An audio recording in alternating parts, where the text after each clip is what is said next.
ඔයාලා හැමෝම මගේ channel එකට ආදරයෙන් පිළිගන්නවා. මේ කේක් එක ලස්සනයිද?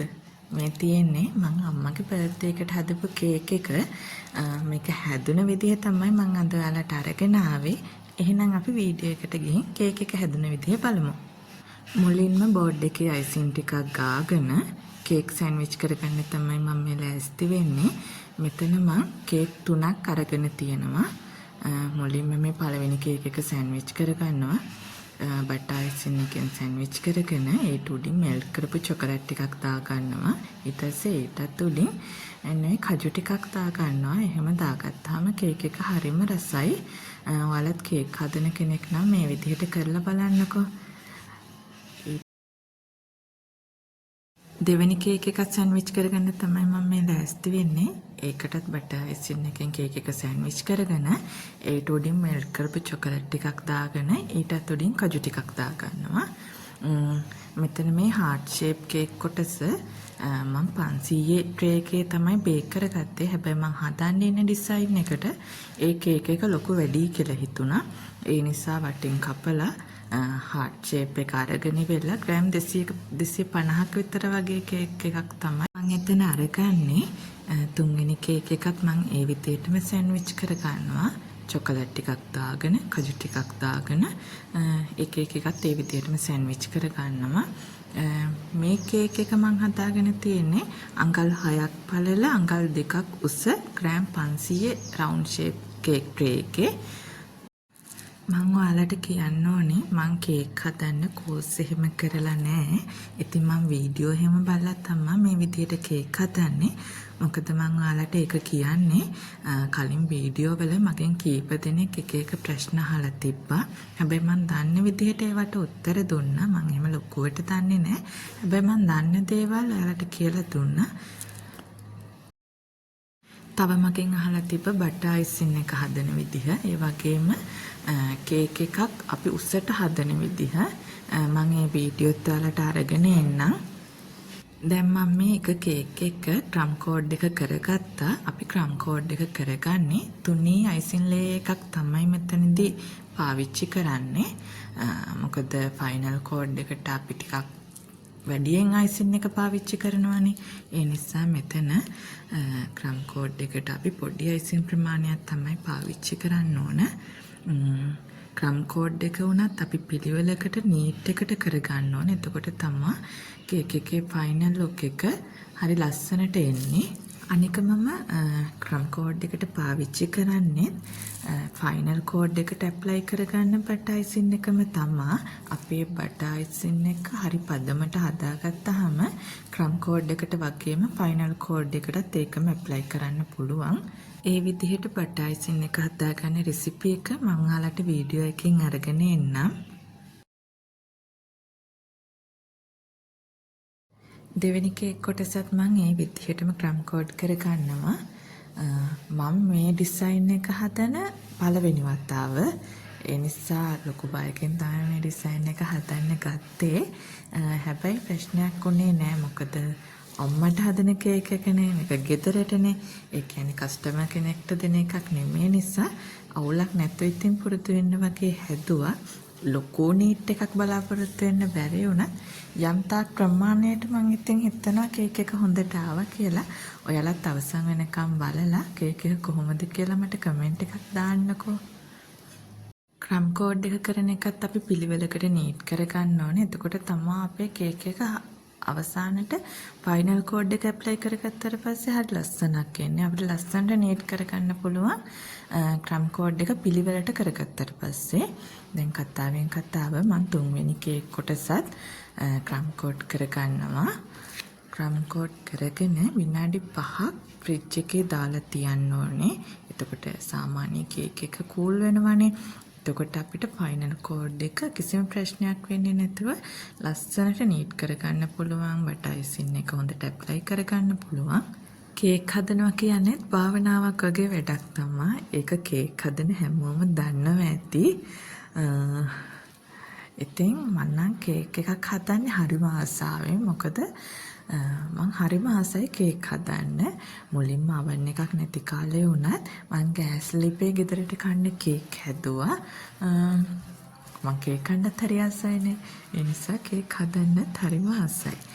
දැන් මම මේ ෆ්‍රිජ් එකේ තියලා ගෙනාව එක කොටසක ෆයිනල් කෝඩ් එක ඇප්ලයි කරගන්නවා.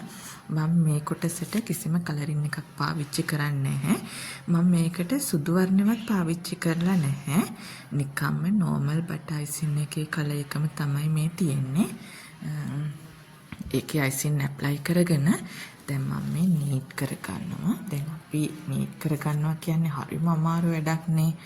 හැබැයි අපේ අත හුරු වුණාට පස්සේ කේක් එකක් නීට් කරගන්න එච්චර අමාරු වෙන්නේත් නැහැ. ඒකට අතේ හුරුව තමයි තියෙන්න ඕනේ. අපි කේක් හදලා තමයි ඒවට පුරුදු වෙන්න ඕනේ. කේක් එක පළවෙනි සැරේ නීට් කරගෙන ඉවරලා ඊට පස්සේ තියෙනවානේ අර හරියට නීට් වෙච්ච නැති තැන් එහෙම ඒ තැන් වල ආපහු අයිසින් ටිකක් ඇප්ලයි කරගෙන ආයෙත් කීප වතාවක් නීට් කරගන්න ඕනේ. එතකොට තමයි කේක් එකේ නිම්මාව හරිම පිළිවෙලකට ලස්සනට එන්නේ. අපි මේ විදිහට කේක් එක අයිසින් කරගත්තට පස්සේ ෆ්‍රිජ් එකේ දාන්න යන්න එපා.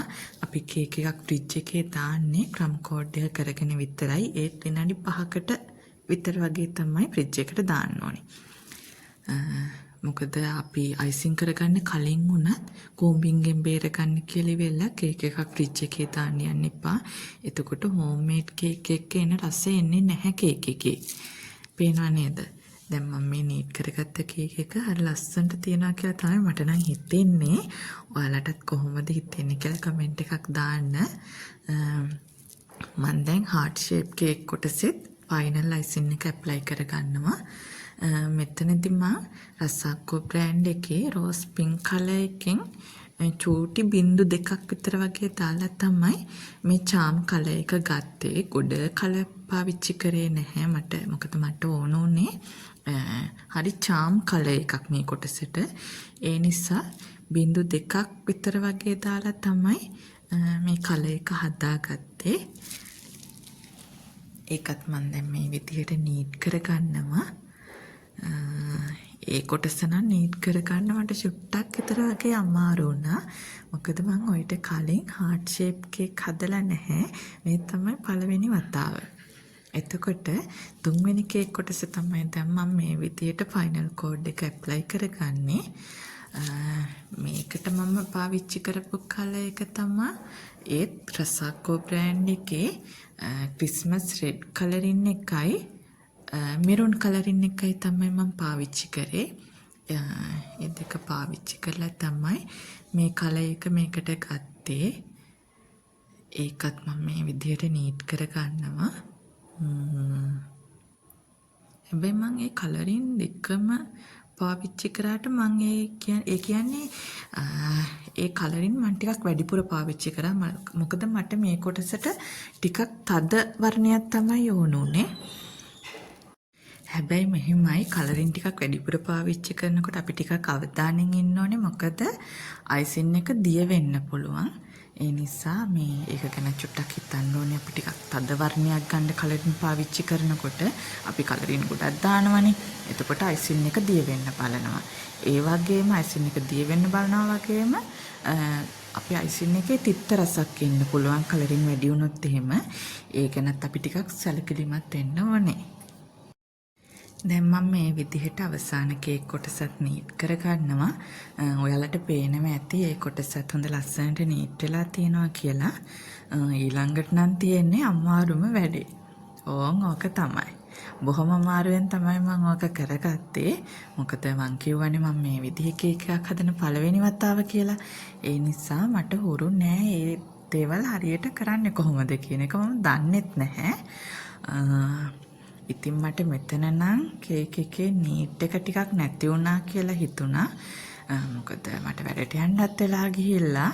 ඒ නිසා මම ඉක්මනට ඒ පැත්තෙන් ටිකක් අයිසින් ගාලා චුට්ටක් කවර් කළා.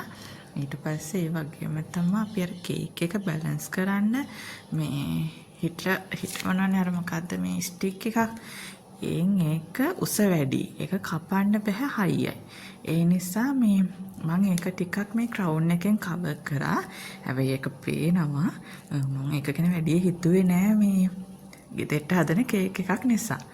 ඊට පස්සේ මම ෆ්‍රෙෂ් ෆ්ලවර් දාලා කේක් එක ලස්සන කරා. ඒ වගේම මේ මොනවද පර්ල්ස් ටිකක් ඇඩ් කරගත්තා කේක් එක ලස්සන කරගන්න. මේ තමයි කේක් එකේ ෆයිනල් ලුක් එක. මොකද හිතෙන්නේ ඔයාලට? කේක් එක ලස්සනයි නම් මට කමෙන්ට් එකක් දාන්න. ඒ වගේම මගේ channel එකත් subscribe කරන්න කියලා ආදරෙන් මතක් කරනවා. තවත් ලස්සන වීඩියෝ මම ඔයාලා වෙනුවෙන් අරගෙන එන්නම්. ඔයාලා හැමෝම පරිස්සමින් සතුටින් ඉන්න.